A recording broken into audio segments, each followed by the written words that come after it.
आज हम बात करने वाले हैं एक ऐसे पेमेंट प्लान के बारे में and this could be eye opening video for you if you are a buyer और या अगर आप देख रहे हैं रियल एस्टेट में इन्वेस्ट करने का थ्रू दिस प्लान की नो ईएमआई प्लान के अंदर आपको देखने में तो बहुत ज़्यादा लुक्रेटिव लगता है ये पेमेंट प्लान, बट उससे भी ज़्यादा ये खतरनाक है। इसको समझना बहुत ज़रूरी है। नो ईएमआई पेमेंट प्लान ये बेसिकली वर्क करता है स्लो पॉइजन की तरह। तो इसको समझना बहुत ज़रूरी है। अगर आप भी कोई प्रॉपर्टी बाय करने का प्लान कर रहे हैं आने वाले टाइम में, तो बहुत ध्यान से इस वीडियो को देखना, पूरा समझना और उसके बाद ही अपना कोई डिसीजन लेना, because this could be an eye opening video for you if you are a real estate buyer. तो आज जो हम बात करने वाले हैं नो ईएमआई पेमेंट प्लान के बारे में, जिसको पहले बोला जाता था सबवेंशन प्लान, जो कि आज की डेट में टोटली बैंड है, इलीगल है। एज पर आरबीआई गाइडलाइंस कोई भी बैंक सबवेंशन प्लान को आज की डेट में प्रमोट नहीं करता। तो जब प्रमोट नहीं करता तो आप ये सोच रहे होंगे कि ये नो ईएमआई प्लान फिर आता कहाँ से है, किस तरीके से ये वर्क करता है।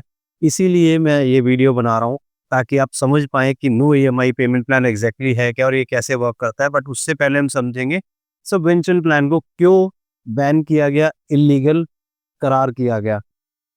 लास्ट जो रियल एस्टेट का साइकिल था जिसमें काफ़ी अच्छी हमने ग्रोथ देखी, that was the period between 2012 to 2016 मोटा मोटी। उस टाइम पे बहुत सारे डेवलपर्स ने सबवेंशन प्लान को as a selling tool use किया, बहुत अच्छे से प्रमोट किया, जिसमें हमारे को पेमेंट प्लान देखने को मिलता था 1090, 1585 या 2080 टाइप पेमेंट प्लान्स। मैं आपको एक एग्जांपल के थ्रू इसमें समझाता हूँ कि सबवेंशन प्लान में एक्चुअली होता क्या था।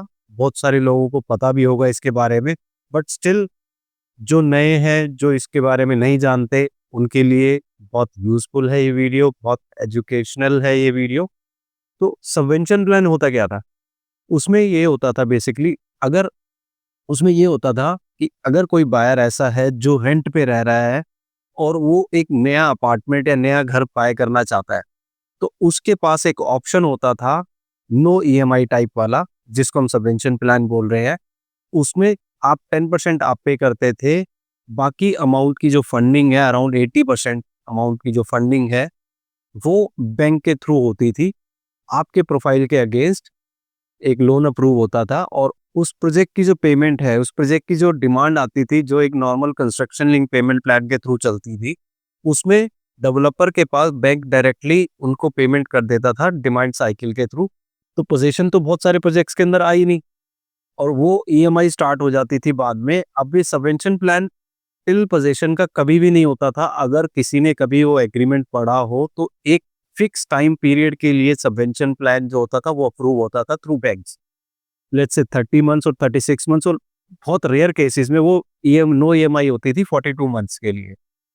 यूजुअली 3 से 4 साल में कोई प्रोजेक्ट नहीं बना, हार्डली 1 या 2 प्रोजेक्ट शायद कोई बने होंगे, मेरे को नाम याद नहीं है, बट मैक्सिमम जो प्रोजेक्ट्स हैं वो स्टक रहे। उनके नाम तो मुझे याद है अच्छे से, क्योंकि बहुत सारे प्रोजेक्ट ऐसे थे और there are so many buyers जो सफ़र आज भी कर रहे हैं, उनको पोज़ीशन नहीं मिला, उन्होंने ईएमआई भी बंद कर दिया है पे करना और उनका सिविल आज की डेट पे टोटली खत्म हो चुका है। अब वो नया लोन भी नहीं ले सकते। अब उसके बाद चलो यहाँ तक तो ठीक था, बट उसके बाद बिल्डर्स ने कुछ स्मार्टली तरीके से प्ले करना शुरू किया। बायर्स को ये लालच देके कि हम आपका प्रोफाइल यूज़ करेंगे लोन के लिए, आपको ईएमआई तो पे नहीं करनी और ना ही आपको कोई प्रॉपर्टी बुक करनी है। हम आपको सिर्फ एक काइंड ऑफ आप ये लगा लीजिए एक फेक पूरी डॉक्यूमेंटेशन होती थी, जिसमें बायर बाय नहीं करता था, उसका सिर्फ प्रोफाइल यूज़ किया जाता था और उसको कुछ फंड्स दे दिए जाते थे बिल्डर के थ्रू, ताकि वो लिक्विडिटी क्रिएट कर सके अपने प्रोजेक्ट के लिए। तो ये जब धीरे-धीरे ये काइंड ऑफ स्कैम ही मैं इसको बोलूँगा, it was a totally illegal practice जो डेवलपर्स यहाँ पे किया करते थे उस टाइम पे। और इसी के चलते बहुत सारे जो विक्टिम थे, विक्टिम ही बोलूँगा मैं उनको, क्योंकि ना उन्होंने कोई प्रॉपर्टी खरीदी जेन्युइनली, ना उन्होंने कोई ईएमआई पे करी, ना उनका कोई और एडवांटेज मिला। उनको सिर्फ एक लालच दिया गया कि हम आपको एक सम ऑफ अमाउंट देंगे अगेंस्ट योर प्रोफाइल, जिसको बोला जाता था प्रोफाइल फंडिंग। तो बहुत सारे डेवलपर प्रोफाइल फंडिंग करते थे और ईएमआई कभी पे नहीं करी, तो उसे 3 साल के बाद प्रॉपर ईएमआई का जो ठीकरा था वो उस पर्टिकुलर इंसान के ऊपर जाके टूटता था। बिल्डर की तरफ से ये बोला जाता था, आपको 2 या 3 साल के बाद जब आपकी ईएमआई स्टार्ट होनी होगी तो हम इसको लोन क्लोज़र करा देंगे। आपके जो पैसे हम अभी बैंक से ले रहे हैं आपके नाम पे, वो हम बैंक को देके आपका लोन क्लोज़ करा देंगे। बट ऐसा कभी हुआ नहीं। इस तरीके से बहुत सारे लोग इसके अंदर फँस गए और उसके बाद जब ईएमआई स्टार्ट हुई तो उन्होंने कंप्लेंट्स करना स्टार्ट करी, एफआईआर्स हुई बिल्डर्स के अगेंस्ट। और जब ये मैटर सुप्रीम कोर्ट तक चला गया और आरबीआई के पास पहुंचा, उसके बाद जब आरबीआई ने इस केस को पूरा स्टडी किया तो उनको समझ में आया कि ये हमने एक बायर के लिए स्कीम लॉन्च करी थी सबवेंशन वाली, बट इसका एडवांटेज टोटली मिला बिल्डर को, जहाँ पे बायर पूरी तरीके से फंस गया।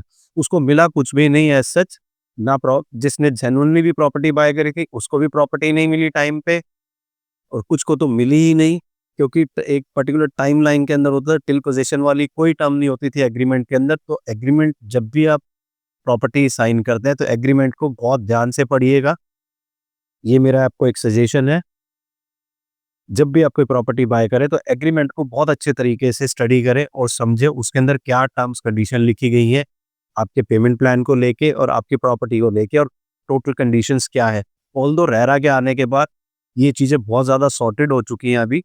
और जब 2017 में एक रेरा इम्प्लीमेंट हुआ तो उन्होंने प्योरली इस सबवेंचर स्कीम को इलीगल अनाउंस कर दिया और उसके बाद से सबवेंशन प्लान हमारे को देखने को नहीं मिला मार्केट में। अब जब मार्केट पिछले 3-4 साल से बहुत अच्छे से चल रही थी तो हमने कोई भी इस तरीके का पेमेंट प्लान नहीं देखा मार्केट में। Now the scenario is, market जो है अभी थोड़ा सा स्टैग्नेंट है, स्लो पेस पे चल रही है। तो इस टाइम पे कुछ ऐसे डेवलपर्स हैं जिनकी इन्वेंट्री बहुत ज़्यादा है, अनसोल्ड इन्वेंट्री बहुत ज़्यादा है, उनके ऊपर प्रोजेक्ट बनाने का प्रेशर है, बिकॉज अब प्रोजेक्ट्स जो हैं अंडर रेरा आते हैं। आप अपने प्रोजेक्ट्स की पोजीशन को डिले नहीं कर सकते टाइमलाइन के बियॉन्ड। उसके लिए या तो बहुत आपको जस्टिफिकेशन देनी होगी या फिर एक मोटा फाइन पे करना होगा टू रेरा। तो यहाँ पे इस टाइम पे अब बिल्डर डरा हुआ है कहीं ना कहीं, और सबसे ज़्यादा डेवलपर वो डरे हुए हैं जिनके पास लिक्विडिटी कंपैरेटिवली कम है और मार्केट में उनकी इन्वेंट्री सेल नहीं हो रही। आपको यूजुअली इसी तरीके के प्रोजेक्ट्स के अंदर देखने को मिलेगी इस तरीके की स्कीम, नो ईएमआई वाली। अब बात करते हैं आज के प्रेजेंट सिनेरियो की, आज करंट मार्केट में क्या चल रहा है नो ईएमआई को लेके, क्योंकि सबवेंशन तो बंद हो चुका है। बट यहाँ पे अब समझने वाली बात यह है कि हमारी गवर्नमेंट एक स्कीम या किसी तरीके के प्लान को बंद तो कर देती है, बट कहीं ना कहीं उसके अंदर ऐसे लूप होल्स छोड़ देती है जिसका एडवांटेज आज कुछ बिल्डर्स लेने की कोशिश कर। अब नो ईएमआई पेमेंट प्लान के अंदर एग्जैक्टली हो क्या रहा है, आप जो भी प्रॉपर्टी बुक कर रहे हो, फर्स्टली तो वो कहीं ना कहीं आपको एक जो बिल्डर का फर्स्ट प्राइस था या आज की मार्केट के हिसाब से जो उसका जेन्युइन प्राइस होना चाहिए उससे थोड़ा सा एक्स्ट्रा आपको पे करना पड़ रहा है। अगर सपोज किसी प्रॉपर्टी की वैल्यू 1 करोड़ रुपए है तो वो ऑलरेडी आपको 1 करोड़ 10 लाख या 1 करोड़ 15 लाख रुपए में बेची जा रही है। फर्स्टली तो आप यहाँ पे एक्स्ट्रा पे कर रहे हो। सेकंड, आपको जो नो ईएमआई बोला जा रहा है, आपने 10% अभी पे किया, उसके बाद आपको कोई ईएमआई नहीं पे करनी, बट आपके प्रोफाइल के अगेंस्ट फंडिंग ले ली गई है, लोन अप्रूव करा लिया गया है। यहाँ पे ये केस है जेन्युइन, प्योर फंडिंग नहीं हो रही, वो चीज़ अब हो भी नहीं सकती है, क्योंकि आज की डेट में बैंकर जो है लमसम अमाउंट नहीं देता। और जब भी डिमांड रेज करता है कोई डेवलपर तो बैंक के थ्रू ऑडिट किया जाता है कि जिस पर्टिकुलर स्टेज की डिमांड अभी की जा रही है वहां तक कंस्ट्रक्शन हुआ है या नहीं हुआ है, तभी वो आगे फंड जो है रिलीज करता है, चाहे आपने लोन लिया हो नॉर्मल तरीके से या फिर नो ईएमआई वाली स्कीम के अंडर। तो आज की डेट में बैंक्स ऑडिट करते हैं, उसके बाद उस डिमांड के अगेंस्ट फंड रिलीज करते हैं टू डेवलपर। तो वो फ्रॉड आज की डेट में नहीं हो सकता जो पहले होता था, प्रोफाइल फंडिंग जो मैंने आपको बताया।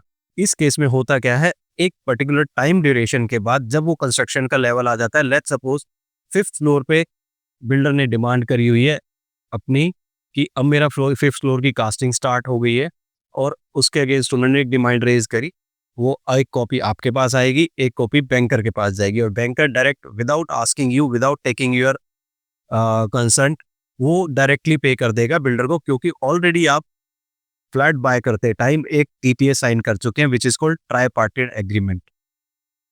ठीक है, तो इसका बाय द टाइम कंस्ट्रक्शन होती जाती है, आपका 80% फंड रिलीज हो जाता है बैंक के through towards the developer.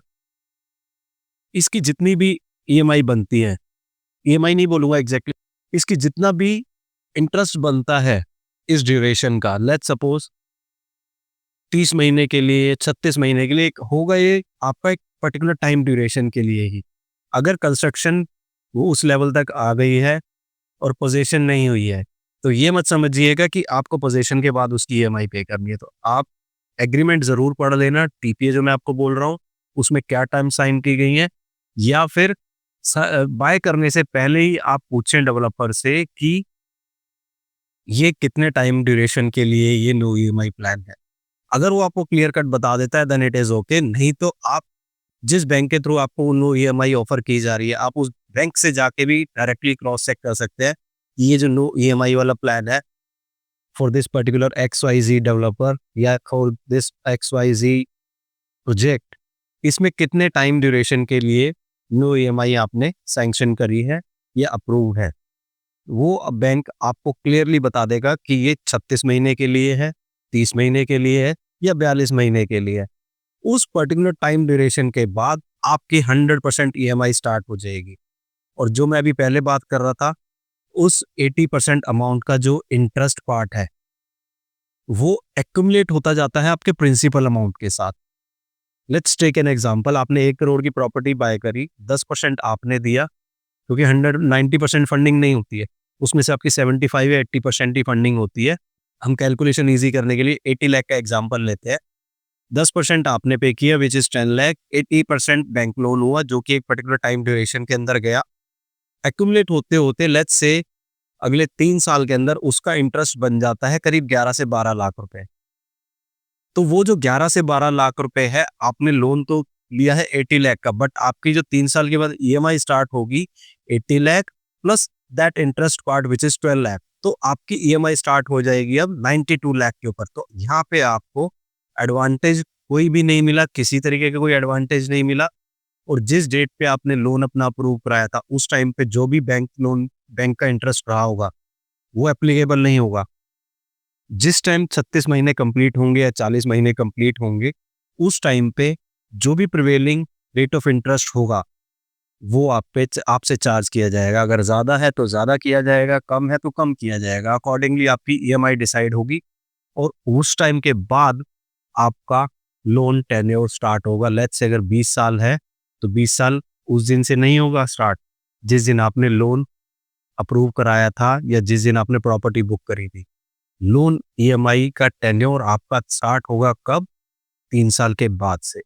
That means total 23 years का पीरियड हो जाता है। जहां पे आपने 80 लाख का लोन लिया था वो 80 ना होके 92 लाख का हो जाता है और 92 लाख के ऊपर आपकी रेगुलर ईएमआई स्टार्ट कर दी जाती है। आज की डेट में कोई भी डेवलपर ऐसा नहीं है जो आपको 3 साल के अंदर प्रॉपर्टी हैंड ओवर कर दे या 4 साल के अंदर प्रॉपर्टी हैंड ओवर कर दे, क्योंकि जिस तरीके के आज की डेट में प्रोजेक्ट्स बन रहे हैं और जो गवर्नमेंट नॉर्म्स है, ग्रैप लग जाता है, बारिशें हो जाती हैं और भी कुछ नेचुरल हर्डल्स आ सकती है या बिल्डर के साथ ही कुछ ना कुछ प्रॉब्लम हो जाती है, कहीं ना कहीं जो आपके जो प्रोजेक्ट की पोजीशन मिलनी है वो करीब करीब 5 साल या 6 साल के अंदर आपको जाके मिलेगी अगर आप किसी इस तरीके के प्रोजेक्ट में एंटर कर रहे हैं जो बिल्कुल स्क्रैच से भी स्टार्ट हो रहा है। अब यहाँ पे हमारे को मेनली 2 चीजें देखने की बहुत जरूरत है, समझने की भी जरूरत है और पूछने की जरूरत है जब भी आप इस स्कीम के अंदर किसी डेवलपर के साथ एंटर करते हैं। मेरा रिकमेंडेशन तो ये रहा है कि आप इस तरीके की स्कीम को 100% अवॉइड करें। आपके पास जितने फंड्स हैं उस हिसाब से अपना प्रोजेक्ट चूज करें। एस्पिरेशनल बाइंग ना करें, ओवर बाइंग ना करें, कहीं ना कहीं आप आने वाले टाइम में 100% ट्रक हो जाएंगे अगर आपको पोजीशन टाइम पे नहीं मिलती या बिल्डर के साथ कुछ ऊंच नीच हो जाती है। तो आपकी ईएमआई उसी टाइम से स्टार्ट हो जाएगी, पोजीशन मिले या ना मिले। ये चीज आपको ध्यान में जरूर रख के चलना है। अब यहाँ पे जो मैं 2 पॉइंट्स की बात कर रहा हूँ वो ये है कि जब भी आप एंटर कर रहे हैं इसमें, फर्स्टली तो ड्यूरेशन चेक करें डेवलपर से जाके कि कितने टाइम के लिए है और रेट ऑफ इंटरेस्ट किस तरीके का रहेगा और क्या अदर टर्म्स एंड कंडीशंस है। Although this kind of scheme is not at all recommended from our side, ये आपकी अपनी कॉल है कि आपने उस स्कीम के अंडर लेना है ये नहीं लेना। ये जो वीडियो मैंने बनाया है this is purely for the educational और अवेयरनेस पर्पस। अगर आपको इस टॉपिक पे किसी तरीके की कोई क्लैरिटी चाहिए तो आप मेरे से व्हाट्सएप पे कनेक्ट कर सकते हैं। Will be very much happy to help you out अगर आप इस तरीके की स्कीम में कुछ एंटर करना चाहते हैं। अगर आपके पास लिमिटेड फंड्स हैं और आप प्रॉपर्टी बाय करना चाहते हैं तो कोई ऐसा प्रोडक्ट ढूंढें या फिर अपने बजट को थोड़ा स्ट्रेच करें जहाँ पे आपको 20-80 टाइप कुछ पेमेंट प्लान मिल रहा हो, 25-75 टाइप कोई पेमेंट प्लान मिल रहा हो। उसमें भी ये होता है 20% आप पे करते हो, प्राइस आपको एक ठीक ठाक मिल जाता है और इसमें आपको ईएमआई या लोन का किसी भी तरीके का कोई झंझट नहीं होता। अब ये प्लान इस तरीके से वर्क करते हैं। अगर डिटेल में आप समझना चाहते हो तो आप मेरे से डायरेक्टली फ़ोन पे कनेक्ट कर सकते हो। वीडियो खत्म करने से पहले मैं आपसे एक ही रिक्वेस्ट करूंगा, अगर आप फर्स्ट टाइम इस चैनल को देख रहे हैं तो चैनल को सब्सक्राइब करना मत भूलिएगा, क्योंकि इस तरीके का educational awareness content real estate से रिलेटेड आपको रेगुलर बेसिस पे मिलता रहेगा। और इस पर्टिकुलर वीडियो के लिए आप अपना फीडबैक दे सकते हैं लाइक करके वीडियो को या अनलाइक करके। सी यू सून।